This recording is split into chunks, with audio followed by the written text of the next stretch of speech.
Hello everyone, welcome back to my channel. কেমন আছেন আপনারা? আসসালামু আলাইকুম। এই দেখুন, আমি লাউ আনছিলাম। লাউটা বেশ কেটে দেখলাম ভালোই, লাউটা রান্না করলে নিশ্চয়ই ভালো হবে। লাউটা পুরাটাই আমি কেটে নিলাম। তারপরে এই যে শোল মাছ দিয়ে রান্না করব। এই যে লাউয়ের খোসাটা আমি ফেলি নাই, লাউয়ের খোসাটা একদম কচি কচি, যার কারণে একটা আলু দিয়ে আমি লাউয়ের খোসাটা ভাজি করব। এই যে পেঁয়াজ কাটা আছে, কাঁচা ঝাল সব কিছু রেডি, আমি রান্না করব। কেমন হলো কমেন্ট করে জানাবেন। আমার লাউয়ের খোসা আলু দিয়ে ভাজি করব, কমেন্ট করে জানাবেন। Hello everyone.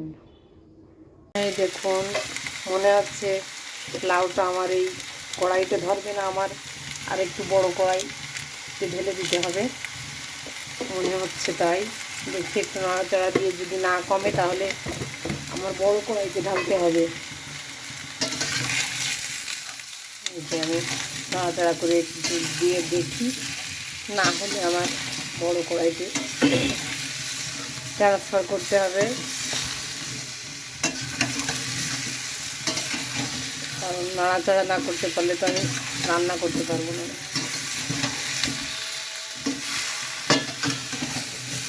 মনে করছি ধরে যাবে, কিন্তু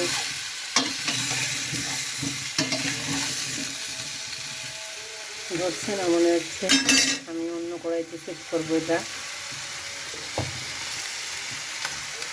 এই যে মাছ ভাজা হচ্ছে, মাছটা হালকা একটু ভেজে নিচ্ছি। আর এই যে লাউ এই কড়াইতে ট্রান্সফার করলাম, না হলে লাউ ধরছে না। এই যে এই কড়াইতে ট্রান্সফার করে লাউটা আমি ভালোভাবে কষাই নেব।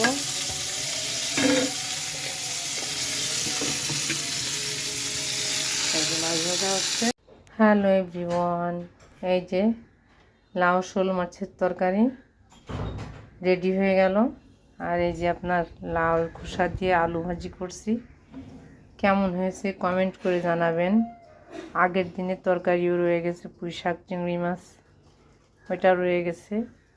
এটাই হয়ে যাবে, বেশি কিছু করলে থেকে যায়, লোক কম তো, এজন্য আজ আর বেশি কিছু করলাম না।